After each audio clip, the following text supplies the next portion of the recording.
All right, I need your number. Okay, if you sit down nicely. Oh, you don't need to know. All right, now I'm going to ask you to say 1, 2, 3, 1, 2, 3, 1, 2, 3. You know what that is for, huh? Yeah. And I'm sorry, Sharon, I can't count on you. So what we will do, after Paul's lecture, we're going to divide it into 3 groups. One group will stay here, and 2 groups will go downstairs, and we're going to give you an exercise, and not only for, say, 15 to 20 minutes, and everybody will come back here for the last group so we could all share. All right? Thank you. What English? How to divide? 1, 2, 3, 4, 1, 2, 3. All the ones in one and all the twos in the one. Here and now. Here and now. Okay, have we counted? 1, 2, 3, 4. No, it's 1, 2, 3, 1, 2, 3, 1. Is it me? Oh, sorry. I didn't have my gut. 2, 2, 3, 1. Okay, thank you. And the 2 stay here. I don't know about that. And the 2 You are 2? Yes. All right, all the 2s stay here. That's me. Okay. Are we moving? But not now, right? Not now. Not now. After the We're only here and now. Here and now. She's too eager to get moving.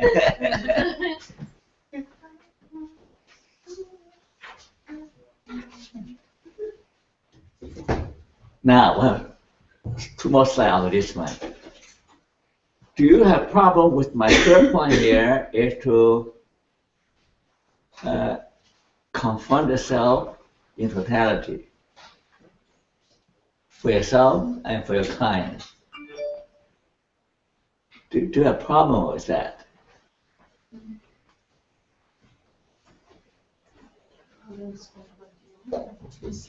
I mean, how do you help your clients to become aware and to accept the totality of himself or herself? How do you do that? Do you use their content, like what they're saying, and rephrase it back to them? Yeah, do more than that. Well, you have to wait till you to give them feedback, because you have to rephrase it to them and saying, I'm hearing you say that this is what you're wanting, or this is what's happening to you, but yet when you come to session, you're telling me this. Okay, anything else? I find sometimes that if I kind of use challenge, so if they present themselves as something, I could challenge them to say, you know, are you comfortable with that? And is that who you want to be? And so their response would, you know, determine if they're willing to accept themselves or not, or they want to change. Oh. Thank you. Anybody else? Yeah. You know, asking questions that encourages people to look at why they think what they think.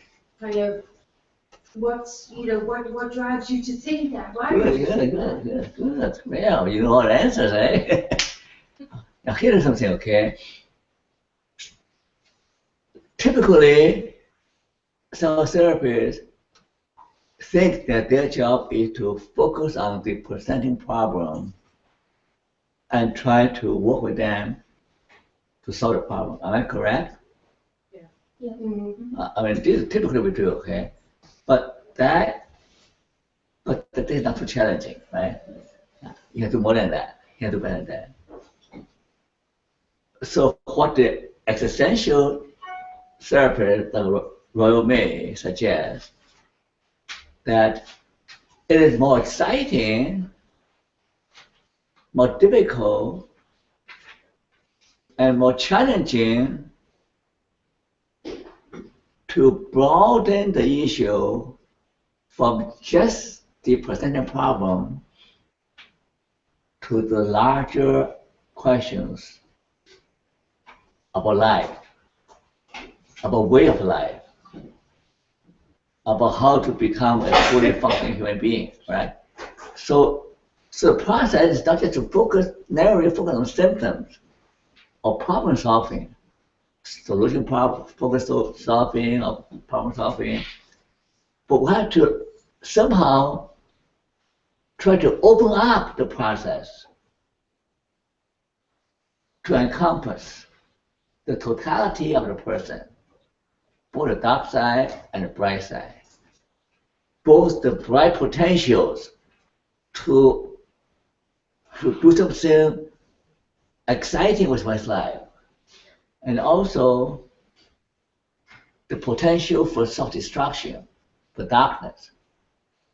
So this is not an easy task, because you're often not trained in school, except in humanistic, existentially oriented training program. So I'm suggesting that there are many ways of doing that. One way is simply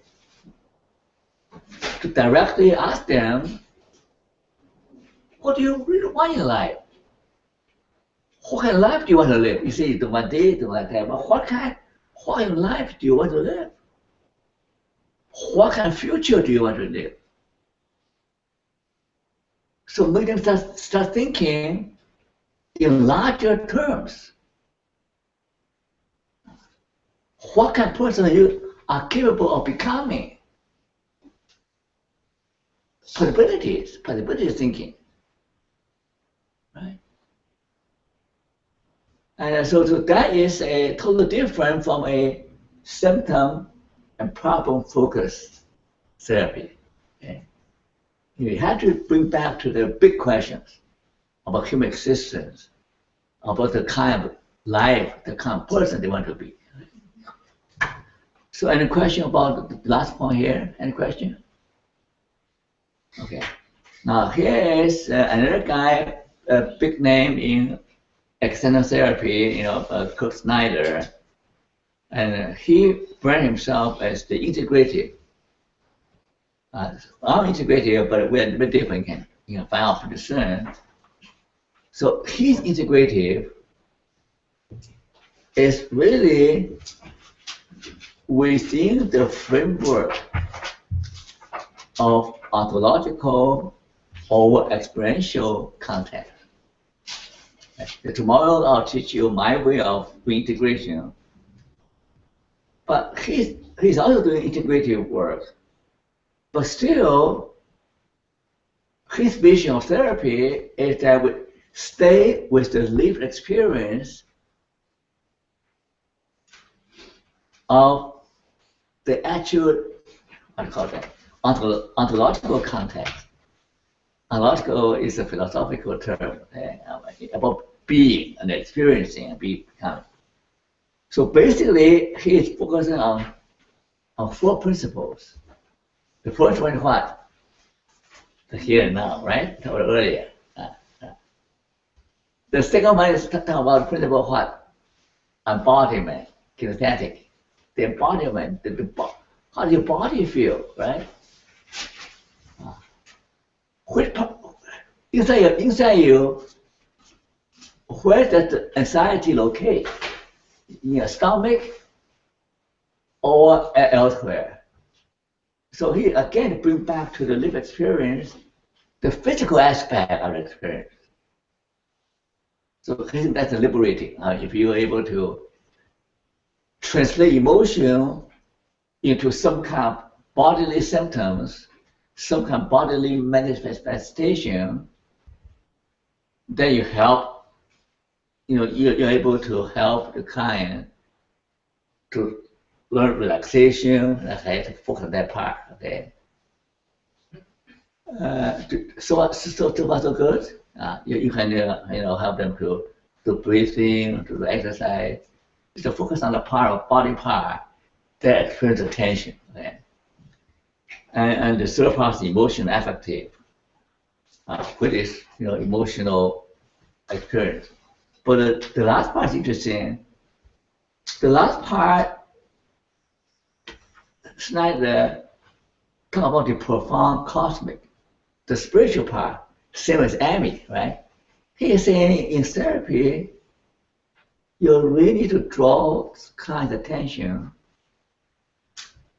to the part of life that is beyond rational comprehension, something that beyond the realm of mysteries, cosmic mysteries, to cultivate a sense of awe and wonder. So that sense of awe and wonder is liberating. You know why? Because it takes you out of yourself. Again, back to self-transcendent, right? If you are standing before the sunset, oh, how beautiful. At that moment, you are out of yourself, right? Like Frankl in Nazi content camp goes through all kinds of suffering, but when they walk back to the, when they walk back to their little after labor camp, and they were transported to the beauty and the wonder of the beautiful sunset. So that is the moment of self-transcendence. Immediate here and now, the body embodiment, the feeling, and the profound experience of all help you to liberate you from what? We're narrow concern about your problems, right? Because most of us go to the therapy because they're preoccupied with their problems. So here's Schneider for you. Okay?